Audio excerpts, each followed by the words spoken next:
Entonces, si ya están en Romanos capítulo 11, ¿estamos ahí? ¿Sí? Hemos estado leyendo, quiero contextualizar un poco porque veo rostros nuevos también, o quizás que vienen después de tiempo. El libro de Romanos, del capítulo 1 al capítulo 8, vemos netamente entonces que Pablo está hablando en cuanto a la justificación mediante la fe, ¿correcto?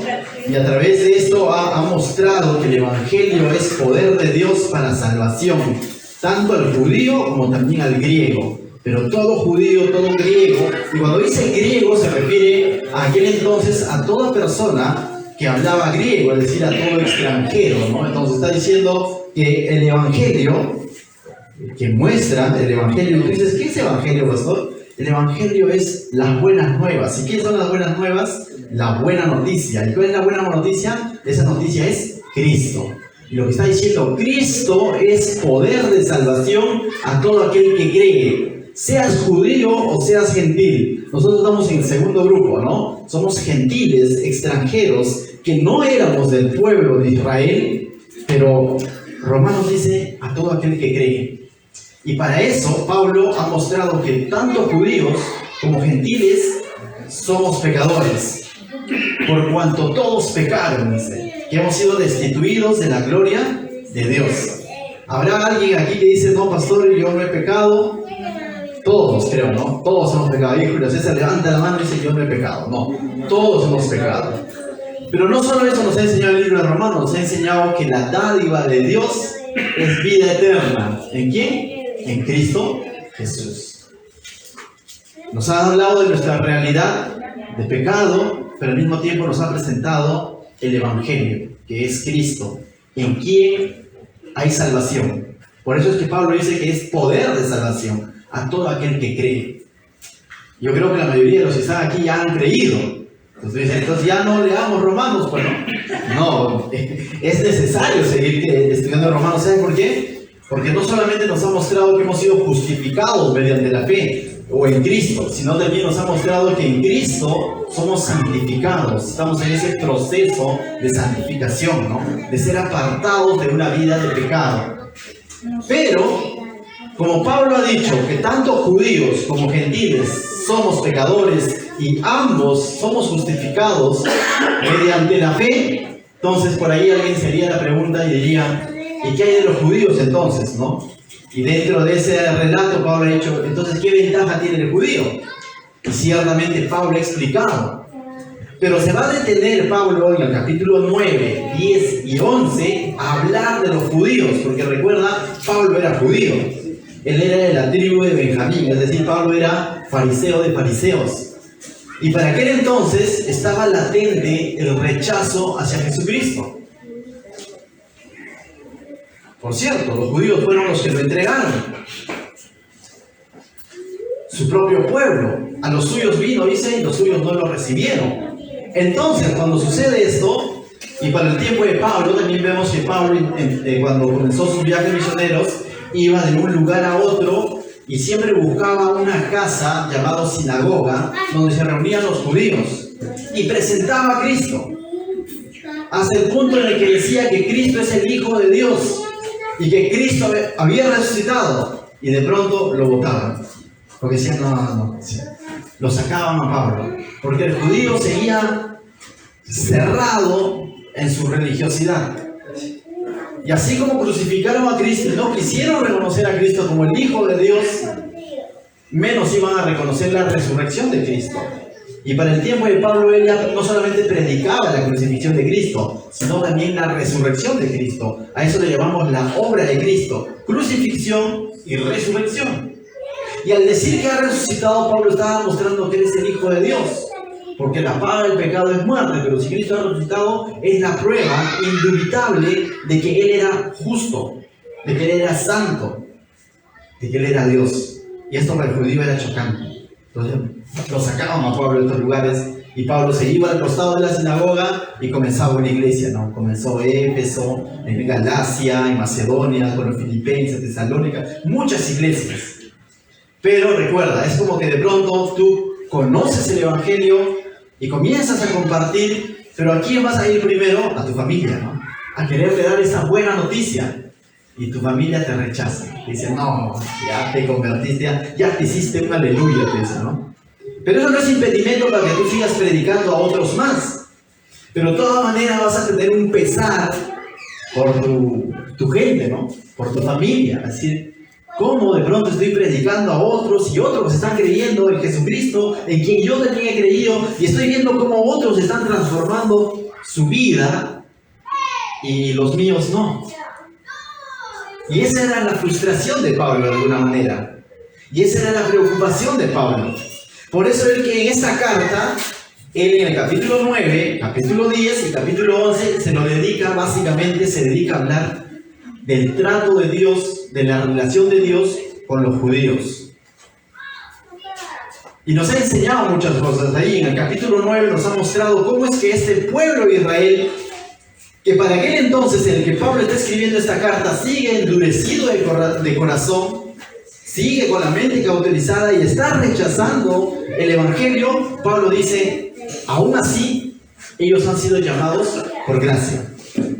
Y le está mostrando a su público, Pablo, y está diciendo que desde el principio no hubo un mérito en los judíos como para que Dios los escoja.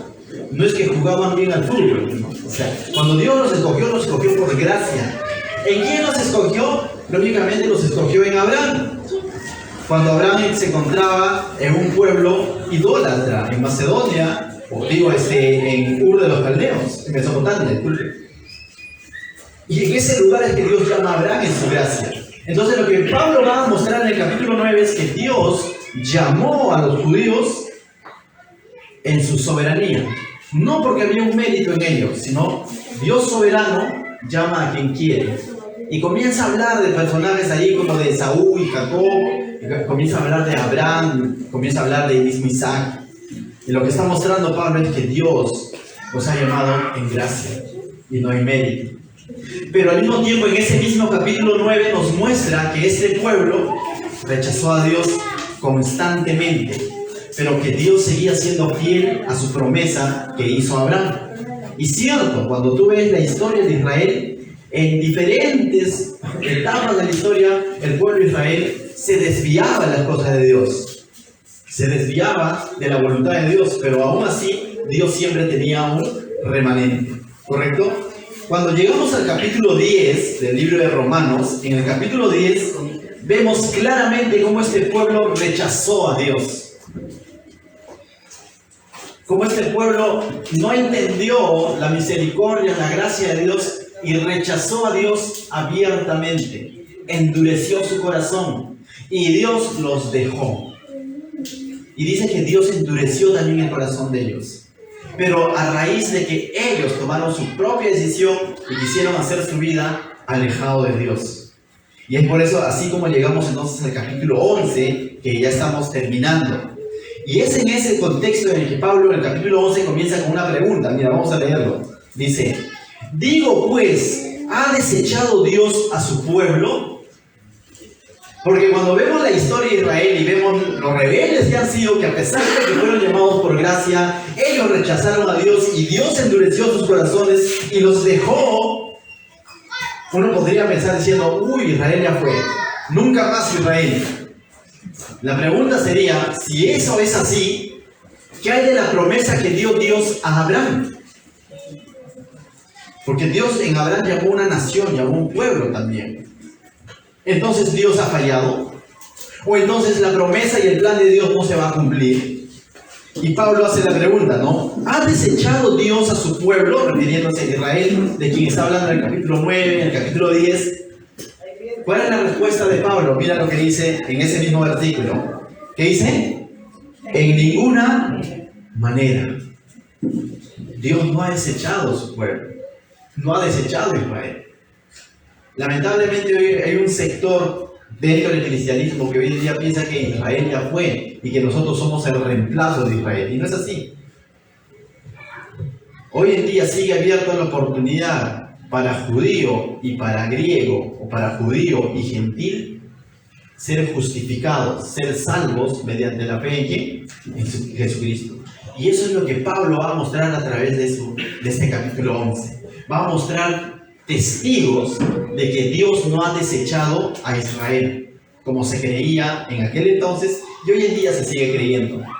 Tiempo atrás, hasta antes del año de 1948, 50 años atrás más o menos nada más, esto era como que ciertamente Israel ya fue, porque ¿sabes qué? Israel estaba disperso por todo el mundo, no era país, no tenía nación. Los musulmanes abarcaban toda la zona de que hoy en día es Israel. Pero para 1948, ellos retornan a su pueblo, años después, en el 60 y tantos, incluso llegan nuevamente a ocupar esa zona de Jerusalén. Y hoy en día, conocemos por noticias, son un país, son una nación. Entonces cada vez se hace más visible de que Dios ha seguido siendo fiel. En realidad era algo improbable que nuevamente vuelva a surgir Israel. Pero ya hoy en día es un país, es una nación.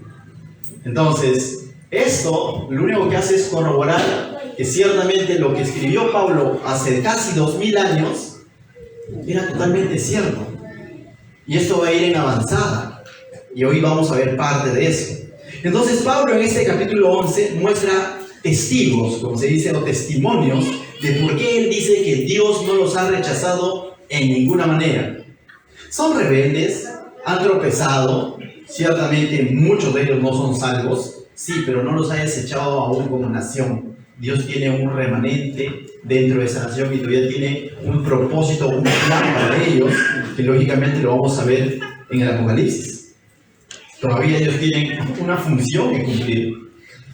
Entonces Pablo lo que ha hecho, y lo hemos ido estudiando, ha mostrado uno de los testigos que Pablo presenta para decir por qué Dios no ha desechado a Israel. Dice, es el mismo. Porque para los tiempos de Pablo ya se creía que Dios había desechado a Israel. Y que ahora los del pueblo de Dios solo son los gentiles. No. Ahora el pueblo de Dios, de ambos pueblos, judíos y gentiles, tiene un solo pueblo, que es la iglesia. Por eso decimos, la iglesia somos los ex judíos. Si un judío cree, el evangelio es poder de Dios para salvarlo.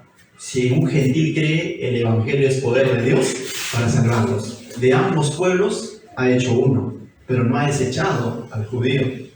Entonces Pablo, él es una evidencia de eso. ¿Pablo qué era? Judío. ¿Y Pablo era salvo o no era salvo?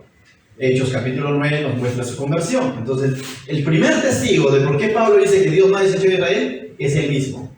Estaba ahí paradito diciendo, yo mismo he creído en Jesucristo, no me ha desechado. A pesar de su celo religioso que él tuvo, Jesucristo en su soberanía se le presentó y transformó la vida de Pablo. ¿Correcto?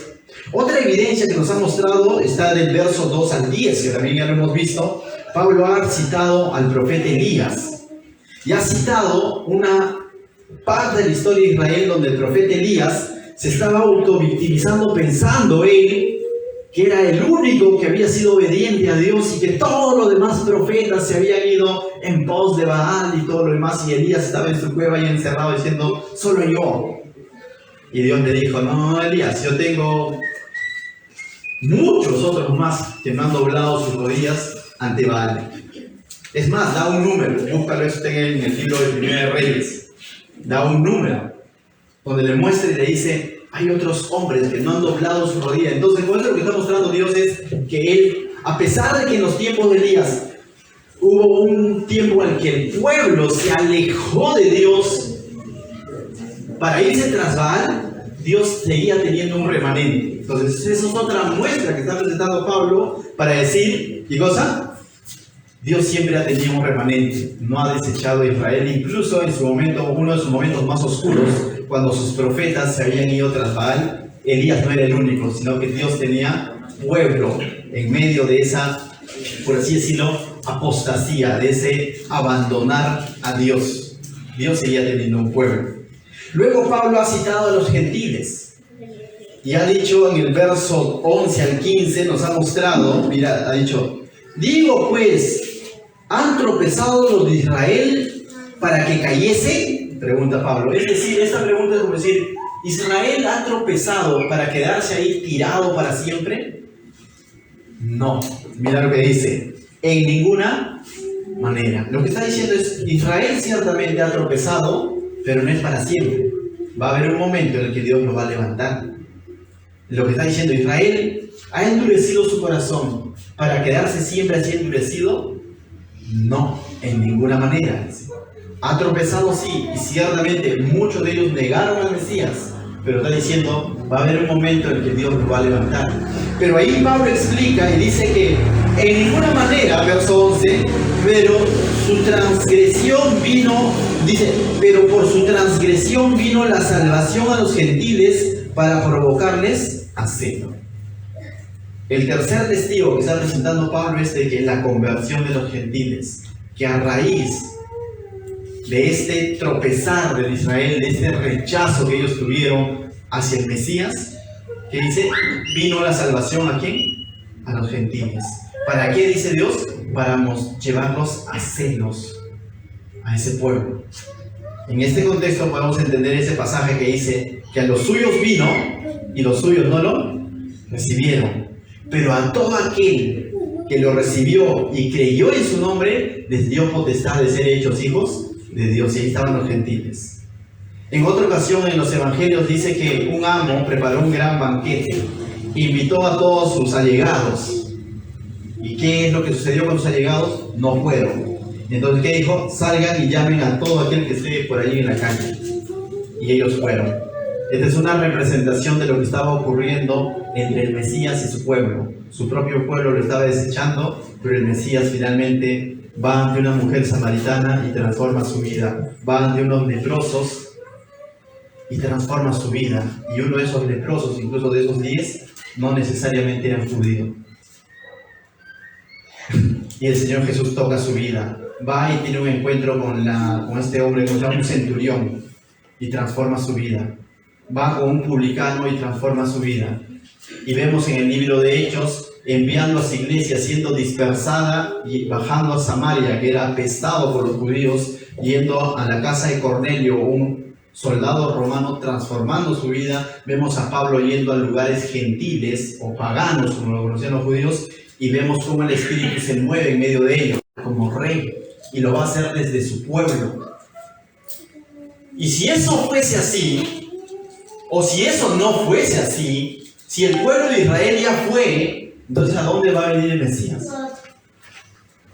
Iría en contra del carácter de Dios, porque Dios ha prometido esto, y Dios no es mentiroso, como muchos de nosotros, quizás en algún momento podríamos mentir.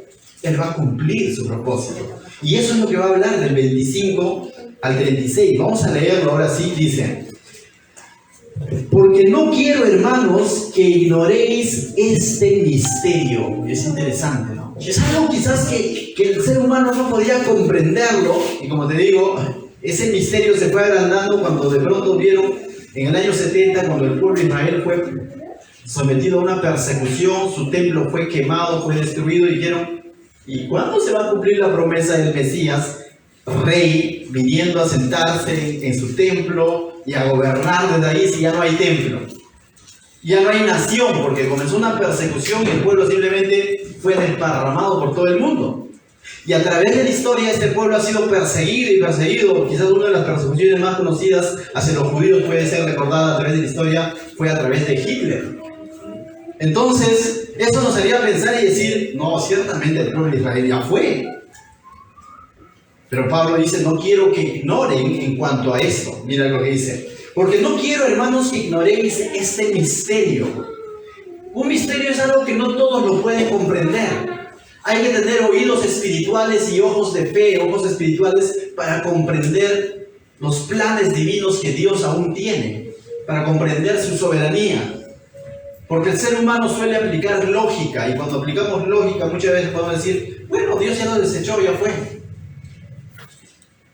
Pero Pablo dice: para que no seáis arrogantes en cuanto a vosotros mismos. Y le está diciendo a todos aquellos cristianos, gentiles, que estaban pensando la pregunta que él hizo en el verso 1.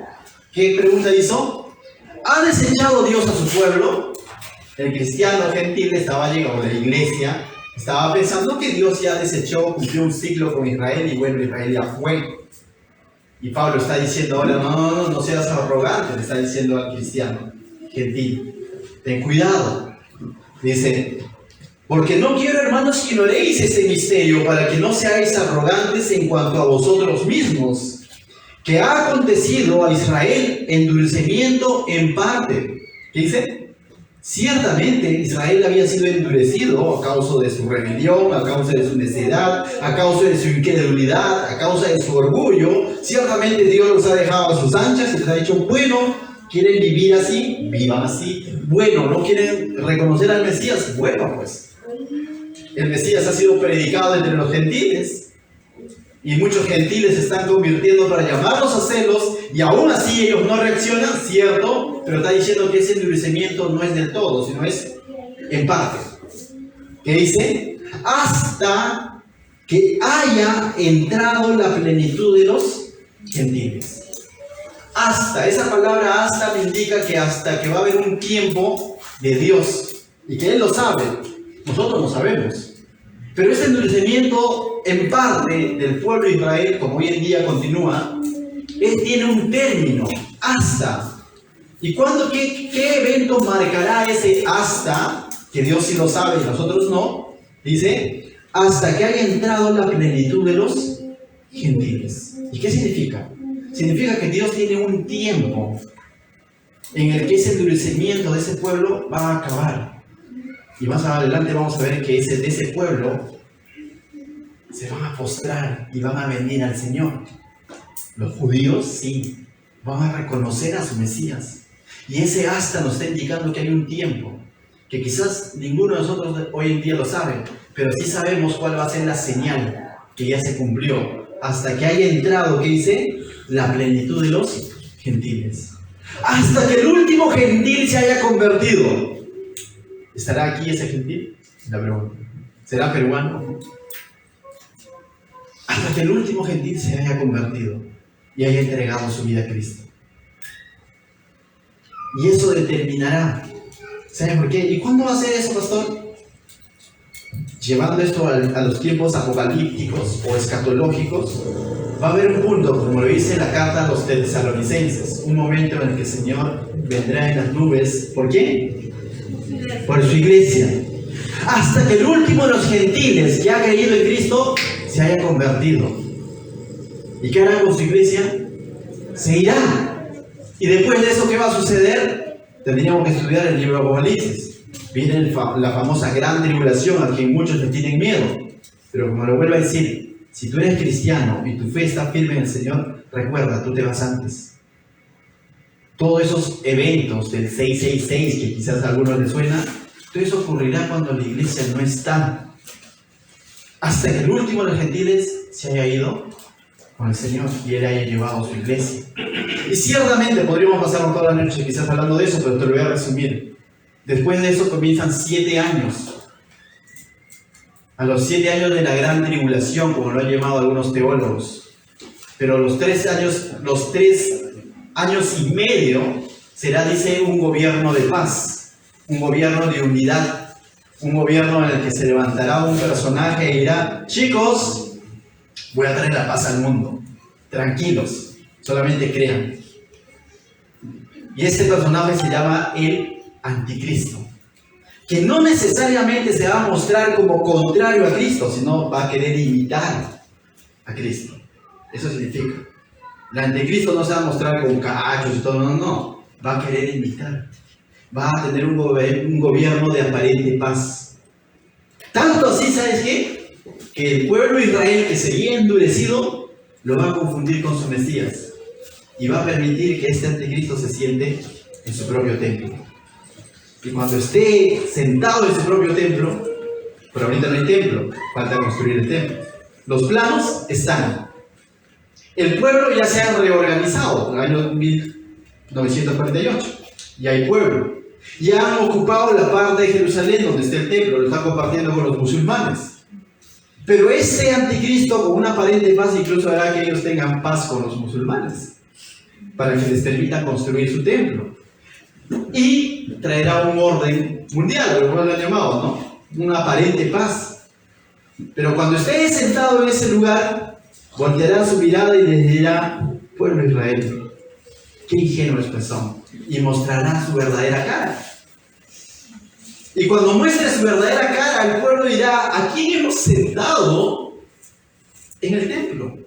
Y comenzará la persecución, una de las más grandes persecuciones para Israel, y aflicciones, y será perseguida Israel. Y es en ese contexto de 3 años y medio más donde vendrá la persecución. Pero ¿sabes qué? La iglesia no va a estar ahí. Por la gracia de Dios, el último de los gentiles ya se fue con el Señor. Pero el Señor tampoco va a abandonar. El Señor no va a fallar a su promesa que le ha hecho a Abraham. Y de este pueblo, cuando haya visto todo eso y recién sus ojos se les abran y digan: ¿cuánto tiempo hemos rechazado al verdadero Mesías? Cumplido esos 7 años, será la segunda venida literal del Mesías, quien va a derrotar definitivamente a este anticristo, y toda la historia continúa. Y ahí es donde ciertamente Él vendrá y pondrá sus pies en el monte de los olivos. Y ahí es cuando se cumplirá cada una de estas promesas que Dios sigue teniendo un plan con Israel. Esto hace 50 años atrás era algo improbable porque no había nación. Hoy en día ya hay nación. Y es algo que muchos historiadores no logran entender, cómo Israel se ha vuelto a reorganizar, hasta ha recuperado su idioma, que ya estaba perdido, por así decirlo, el hebreo. Y hoy en día tiene un idioma, son más potencia que Perú. ¿En cuánto tiempo? En casi 60 años. O 70. Y todo eso se va cumpliendo. Y esto ya Pablo lo había dicho en el año antes del año 100. Lógicamente estamos en esos postreros tiempos. La pregunta es: ¿cuándo será? ¿Mañana? No sé. Pero de que cada vez estamos más cerca, estamos más cerca. De que va a tener un cumplimiento, va a tener un cumplimiento. Entonces, dicho eso, he hecho un breve resumen. Mira lo que dice Pablo en el verso 26. Después de habernos dicho que ese endurecimiento de Israel va a tener un término, va a llegar a un lugar, un horario de Dios, dice, nos va a mostrar la promesa que Dios hizo, nos va a recordar la promesa que Dios hizo a ese pueblo. Mira lo que dice: y luego todo Israel, ¿qué dice? Será salvo. Como está escrito, y Pablo recuerda esto, que esto no se está inventando Pablo, que esto ya lo habían dicho los profetas, que esto ya había sido anunciado incluso años antes, cientos de años antes a lo que Pablo ahora está escribiendo esta carta. Y dice: y luego todo Israel será salvo como está escrito. Pregunto, ¿todo Israel ya ha sido salvo? No. Y si Dios dice que todo Israel va a ser salvo en aquel momento, no se refiere a todos los que ya habían muerto, incluso no, todos los que están viviendo y coleando en ese momento que ocurra esto. Pero dice que todo Israel será salvo. Yo pregunto, ¿eso ya se cumplió? No. Esto es algo que está por cumplirse. ¿Cuándo? ¿20 años? No sé. ¿30 años? No sé. La pregunta es, ¿el último de los gentiles ya habrá nacido? No sé. Tal vez eres tú, ¿no? Si te hubieran creído. Te conviertes y ¡guau! Nos vamos todos, no sabemos. Pero va a llegar un momento, ¿no? Entonces dice, y Pablo cita, ¿no? Dice: luego todo Israel será salvo como está escrito. Vendrá de Sión el libertador. ¿De dónde? De Sión. Y Sión es ese lugar. Dice, que apartará de Jacob la impiedad, que sacará todo ese endurecimiento de corazón, todo ese corazón incrédulo que estaba, todo eso se va a acabar. Todo ese orgullo que no nos permite ver al Mesías o creer en el Mesías se va a tener un término. Y Pablo está citando lo que dice Isaías 59 y Isaías 60. Puedes buscarlo, anotarlo y lo lees en tu casa con calma. Te voy a leer una porción de Isaías 59, a lo cual Pablo está citando acá, porque por algo Pablo dice, como está escrito. Y mira lo que dice Isaías 59, verso 20 y 21, dice: y vendrá el Redentor, ¿a dónde? A Sión, dice. Vendrá el Redentor a Sión. Y Sión queda en Jerusalén. No queda en Estados Unidos. No queda, está hablando de un lugar geográfico.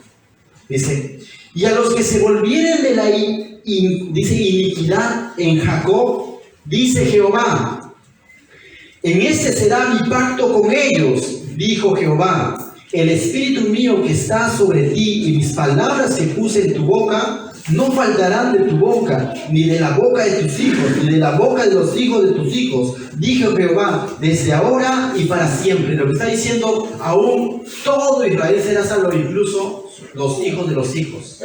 Reconocerán al verdadero Mesías después de la gran estafa del anticristo. Y reconocerán al Mesías. Y serán salvos. Y serán librados de esta persecución. Y vendrá el Mesías a reinar desde Sión. En Isaías 61 dice: levántate, resplandece, porque ha venido tu luz, y la gloria de Jehová ha nacido sobre ti. Porque he aquí que tinieblas cubrían la tierra. Previo a eso, todo va a ser tinieblas, persecución, enfermedades, la gran tribulación. Pero cuando venga el Mesías, todo eso acabará. Pero ¿saben qué? Él va a venir por su pueblo. Pero primero vino por la iglesia. Luego dice, y mis palabras, verso 2 de Isaías 60 dice: porque he aquí las tinieblas cubrían la tierra y la oscuridad las naciones, mas sobre ti amanecerá Jehová y sobre ti será vista su gloria. ¿Dónde va a ser? Esta promesa era para el pueblo de Israel. Esta promesa no es para la iglesia. Esta promesa es para ese pueblo. Lo está dando a través del profeta Isaías, para ese pueblo. Y llegará ese momento. Y andarán las naciones a tu luz. Y ahora Israel será luz para las naciones, porque desde ahí estará gobernando el Mesías. Dice, y los reyes al resplandor de tu nacimiento. Y continúa, lee todo el libro de Isaías 60. Es una promesa que aún no se ha cumplido por el pueblo de Israel. Aún este pueblo hoy en día sigue siendo atacado, hoy en día sigue siendo... es uno de los países más atacados a través de la historia prácticamente. Hoy en día están en conflictos. Y como te vuelvo a decir, todo esto está armando simplemente el contexto para que venga este pacificador, ¿no? Y diga, tranquilos, no se peleen. Muchos a través de la historia le han puesto nombre a este pacificador, ¿no? En algún momento dijeron tales y tales, pero han fallado. Y debemos entender que el día y la hora nadie sabe. Sabemos los premios, los detalles, ciertos detalles, pero el día y la hora nadie lo sabe.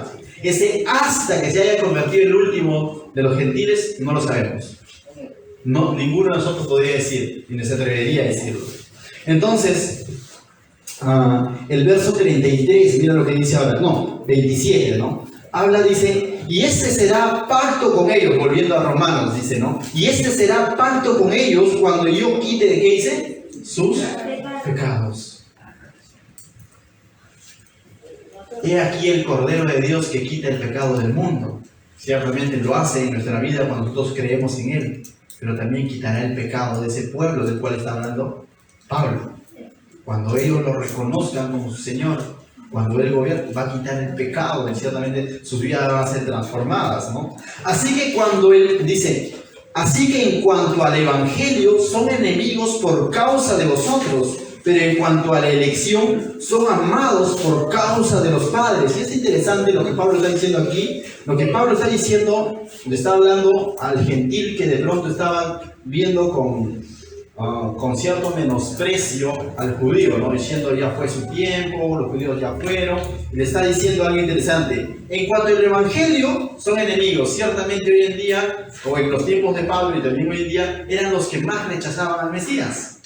El gentil como que estaba más dispuesto a creer en la salvación en Cristo. Y el judío era uno de los que más comenzó con persecuciones, incluso a la iglesia. Eso vemos cuando apedrearon a Esteban.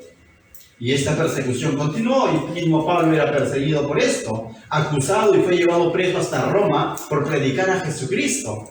¿Quién lo acusaron? De ese mismo pueblo, y ese pueblo era enemigo del Evangelio. Y por eso lo que Pablo está diciendo, aunque en cuanto al Evangelio, como su corazón está endurecido, ellos son enemigos, sí, dice, pero Pablo también reconoce otra cosa, dice, son amados por causa de sus padres, pero debemos de amarlos, porque ¿saben por qué? Porque a través de sus padres vino el Evangelio, la promesa que es Cristo, porque Cristo es descendiente de ellos. Está diciendo, son nuestros enemigos porque no quieren reconocer a Cristo, pero debemos de amarlos porque de ellos vino Cristo. Entonces no debemos de ver al judío como un enemigo, debemos amar esta nación. Y si hay algo que podemos hacer es orar por ellos, y lo otro es provocarles a celos, ¿no? Decir, mira, yo estoy creyendo en tu Mesías y mi vida ha sido transformada. ¿Por qué tú, que tienes todo el pasado de parte de Dios, tú no crees, ¿no? Si de alguna manera en algún momento tenemos contacto con un judío, ya es difícil, lógicamente, predicarlo, ¿no? Porque uno puede decir, ¿este gentil que va a predicar a mí? Pero justamente ese orgullo nacionalista, ese orgullo religioso, no les permitía abrir su corazón al Mesías. Entonces, ciertamente son enemigos del Evangelio, Pablo lo considera así, pero debemos de amarlo a causa de sus padres, a causa de sus orígenes. De ellos vino el Mesías. Luego Pablo va a hablar en el verso 29 sobre la naturaleza de Dios. Dice, porque irrevocables son los dones y el llamamiento de Dios. Si, en otras palabras, lo que Pablo está diciendo, si Dios los ha llamado, eso es irrevocable. Si Dios los ha llamado por pueblo y tiene un plan, tiene regalos, se quiere decir dones, tiene todo un plan para ellos, eso es irrevocable. ¿Quiénes somos nosotros para pretender despojarle de eso?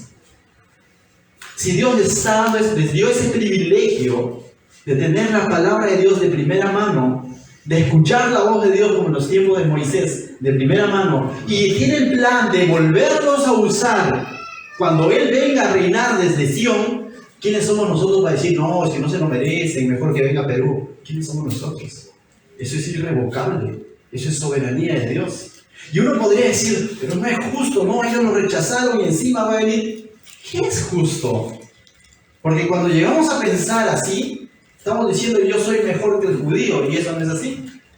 Judíos y gentiles somos pecadores a los ojos de Dios, y ambos hemos sido llamados en gracia y misericordia. Aún los judíos, no es aún los gentiles que somos nosotros. Ninguno de nosotros podría decir, yo sí busqué de Dios. No, dice Malín, el gentil ni siquiera buscaba a Dios. Y Dios se presentó al gentil. Y eso es lo que debemos entender también de eso. No somos más que ellos. Judíos y gentiles tenemos esa oportunidad de ser justificados en Cristo de la misma manera, mediante la fe puesta en quién, en la persona y en la obra de Jesucristo. Entonces, ama a los judíos.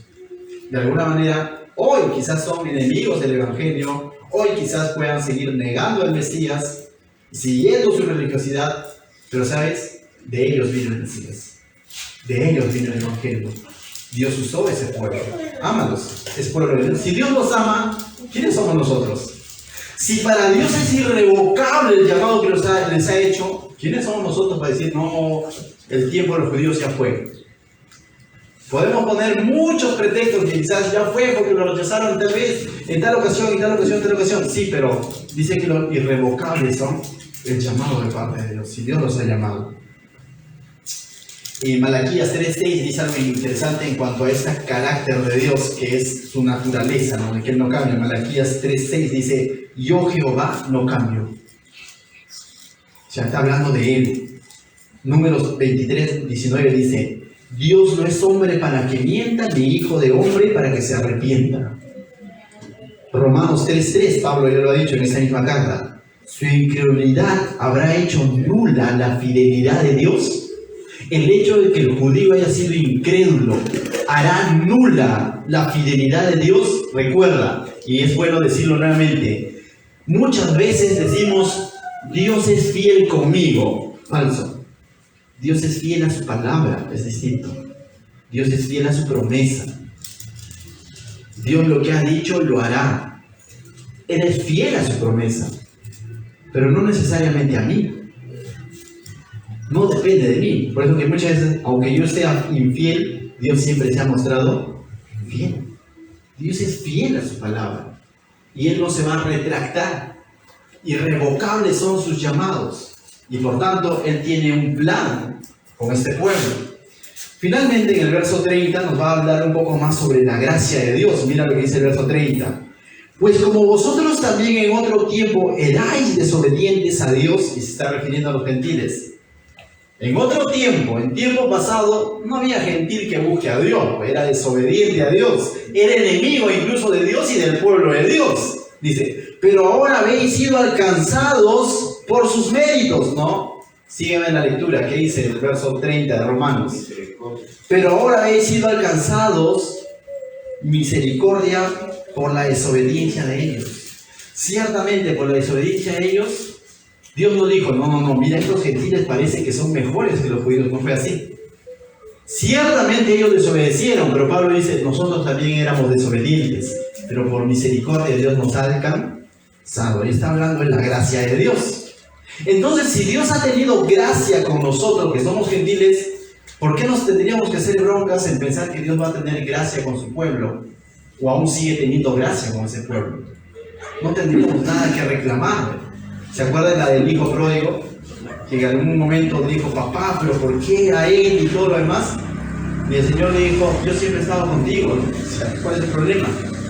Pero a veces actuamos así, ¿no? Como que queremos compararnos y queremos hacer una justicia propia.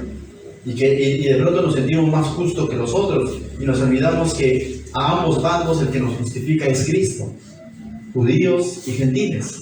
Y el verso 31 dice, así también estos ahora han sido desobedientes. Y está diciendo Pablo, no está apañando la desobediencia de su pueblo, de los judíos, sino dice, ahora han sido desobedientes, así como el gentil también lo ha sido, para que por la misericordia concedida a vosotros, ellos también alcancen, ¿qué dicen?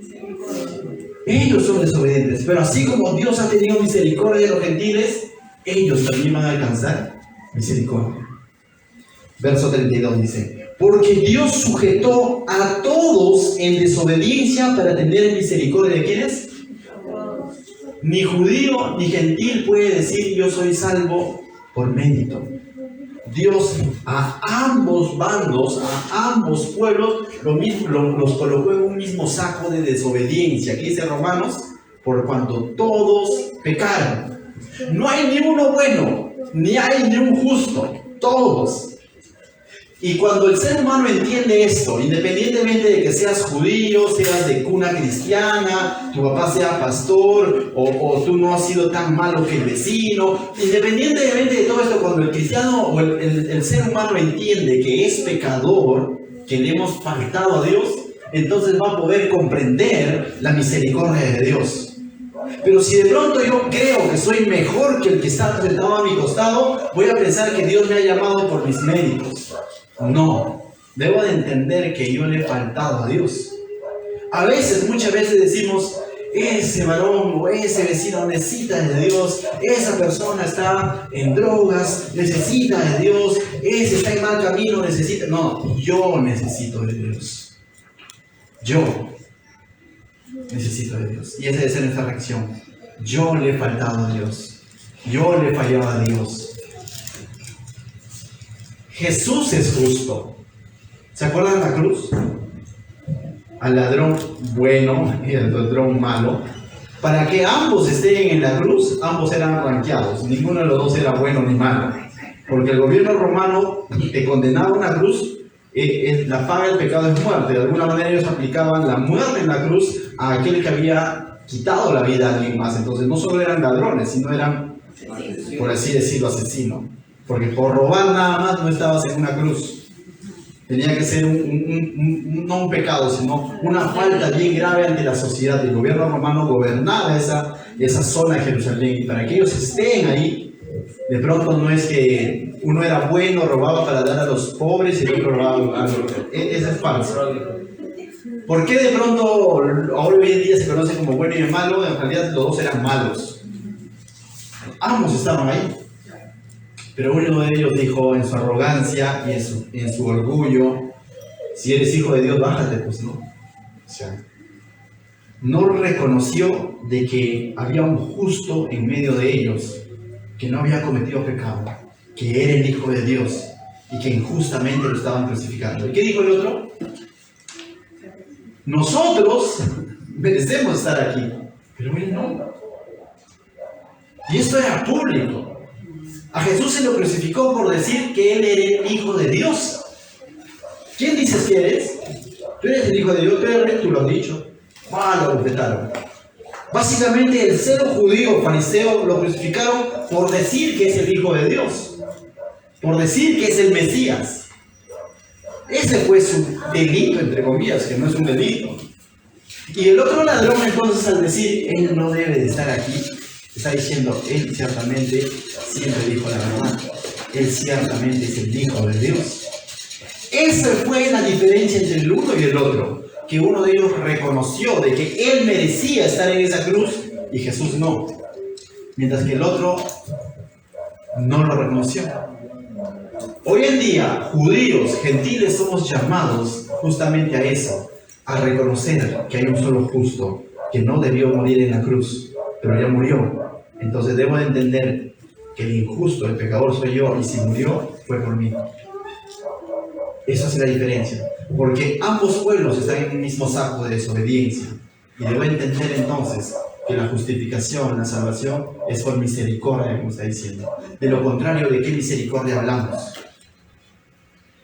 Si creo que he hecho algo para ser salvo, he hecho algún mérito para ser salvo, entonces estoy diciendo, la salvación no es por misericordia. No es por lo que Cristo hizo. Y esa es una herejía total, pues. Eso es lo que ayer aprendíamos en Timoteo, es apostatar de la fe, negar la persona y la obra de Cristo. La enseñanza esencial del cristianismo, que soy justificado mediante la fe en Jesucristo, quien siendo justo, quien siendo Dios mismo, se hizo hombre, murió por mí. Yo digo, no es así. Es dejando de comer ciertas comidas, es guardando el día sábado, es vestiendo con faldón, y así como que me voy a acercar poquito a poquito al cielo. Estoy negando la obra de Cristo. Entonces, ¿qué quiero decirles con todo eso, mis hermanos? Que si tú ya has creído en Jesucristo, jamás te olvides de que en todo momento fue por gracia y misericordia, y que por gracia y misericordia de Dios nos mantenemos. Que en ningún momento se nos infle el pecho y pensemos que hemos logrado algo. Verso 36. No, dice 33, disculpen. Es interesante cuando dice el 33. Pablo termina toda esta sección con una alabanza, porque eso es lo que debe de causar en nosotros el Evangelio hoy en día. Tú dices, yo ya creí, ¿no? O sea, ya creí, pastor, lo que usted está predicando, yo ya lo sé, ya creí que Jesús es el que me justifica. Entonces la pregunta es, pero cada vez que lo escuchas, cada vez que te lo recuerdan, ¿qué ocasiona en ti? ¿Duda? ¿Qué es lo que causa en ti cada vez que tú vuelves a escuchar el mismo mensaje que en Jesucristo somos salvos, somos justificados mediante la obra preciosa que Él ha hecho? ¿Qué es lo que causa en ti? ¿Aburrimiento? ¿O decir yala? ¿O debe de causar alabanza y gloria a Dios? ¿O debe de causar agradecimiento? Eso causó en Pablo. Es lo que estoy enseñando. Pablo lo ha venido hilando a través de todo el libro de Romanos, prácticamente el mismo mensaje, pero ahora termina esta sección alabando a Dios. Y mira lo que dice: oh profundidad de las riquezas de la sabiduría y de la ciencia de Dios. Se están mirando. Cuán insondables son sus juicios e inescrutables sus caminos. Lo que Pablo está diciendo, cuán sabio es Dios, cuán justo es Dios. Su camino es inescrutable, no hay duda de que esto es así. Y sigue diciendo, porque ¿quién entendió la mente del Señor? Y lo que está diciendo, ¿cómo nos podemos pretender meter en la mente de Dios y decir una u otra cosa de que Dios ha desechado a este pueblo? ¿O por qué los va a volver a levantar? Y todo, porque ese era el tema, ¿no? Estaban pensando que Dios había desechado este pueblo, ¿no? Y querían aplicar lógica a esto, diciendo, pero si lo rechazaron, ya fue, no, ya fue. No, Pablo está diciendo, ¿quién entiende la mente de Dios? ¿Estamos pretendiendo ser sus consejeros? Va a decir, mira lo que dice el verso. ¿O quién fue su consejero? Y está diciendo, ¿estás pretendiendo ser consejero de Dios? Decirle, Señor, parece que te estás equivocando, mira que este pueblo te rechazó, y como que de nuevo lo vas a llamar. O sea, y Pablo está diciendo, no, sus caminos son inescrutables, su sabiduría, su juicio es justo, realmente es correcto. Y lo que dice el verso 35, ¿o qué le dio a él primero para que le fuese recompensado? Le está diciendo, ¿quién puede decir que la salvación, la justificación es por obras?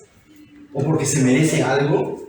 36 dice, porque de él y por él y para él son todas las cosas. A él sea la gloria por los siglos de los siglos. Amén. Y lo que está diciendo, a él le pertenece todo. Y él hace lo que a él le plazca. Porque por él han sido creadas las cosas, judíos, gentiles y todo lo que tú puedas meter en esa creación, y para él. Y él tiene la soberanía de hacer lo que él le plazca. ¿Quién puede pretender ser su consejero y decirle, Dios, te estás equivocando? O aplicarle lógica a Dios. Nadie. Entonces, a modo de conclusión, anoté aquí unos cuantos pensamientos. Pablo convocó 5 testigos. ¿Y cuáles son estos 5 testigos? Él mismo, la historia de Elías, los gentiles convertidos, los patriarcas, ¿y quién? El carácter de Dios. ¿Para qué convocó él? ¿Para qué anunció estos 5 testigos? Para mostrar que Dios seguía teniendo dentro de sus planes al pueblo de Israel, que él no los había rechazado, como comenzó la pregunta, ¿no? ¿Ha desechado Dios a su pueblo? En ninguna manera. Te presento 5 testigos. Yo mismo soy judío, está diciendo Pablo. El testimonio de la historia de Elías no estaba solo. Dios tenía un remanente en medio de un pueblo pecador. Los gentiles mismos se han convertido a causa de la incredulidad, pero eso tiene un término, hasta, ¿correcto? Y luego ha hablado de los patriarcas mismos que fueron llamados en gracia y Dios los usó, y cómo no va a usar ahora a su pueblo. Y finalmente ha hablado del carácter, de la naturaleza de Dios, que Él no cambia. ¿Qué más nos ha enseñado? Cuando Israel se recobre de su caída, dice, y entre en su plenitud, el mundo experimentará las riquezas de la gracia de Dios como nunca antes. Cuando todo esto haya ocurrido, venga el Mesías a gobernar desde su pueblo, a gobernar desde su templo, ciertamente veremos la verdadera paz, y no esa paz aparente que va a mostrar el falso o el anticristo. Cuando Jesucristo regrese y se siente en el trono de David para reinar, entonces Israel será reconciliado y admitido, y esto será como una resurrección, prácticamente va a ser público. La segunda venida de Cristo es público, no es algo como que de pronto ya vino, como dicen ciertas sectas. Es público y va a venir a gobernar desde su pueblo, no como ciertas sectas que se apoderan y dicen, Cristo ya vino y yo soy la esposa. No, o sea, ya ha ocurrido. Esto va a ser algo público. Tendríamos que estudiar un poco más de Apocalipsis para poder ver esto. Y aplicaciones prácticas, mis hermanos. Dios tuvo cierto trato con los judíos, cierto trato con los gentiles. A los judíos siempre Dios estaba así. Ven, y el judío no comprendió. A pesar de que tuvo todo el historial, cuando se presentó el Mesías, lo rechazaron. Pero aún así, la gracia de Dios estuvo sobre ellos. Una evidencia de eso, ¿quién es? Pablo.